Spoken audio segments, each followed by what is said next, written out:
కలువరిగిరిలో సిలువదారి అయి వ్రేలాడితివా నా యేసయ్యా.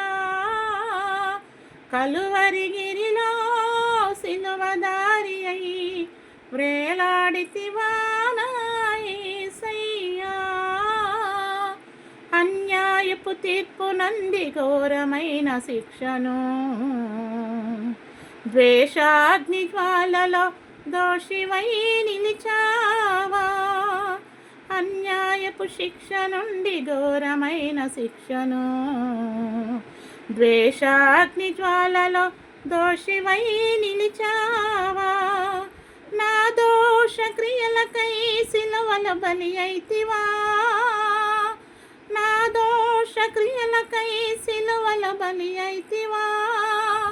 నీ ప్రాణ క్రయధనముతో రక్షించితివా.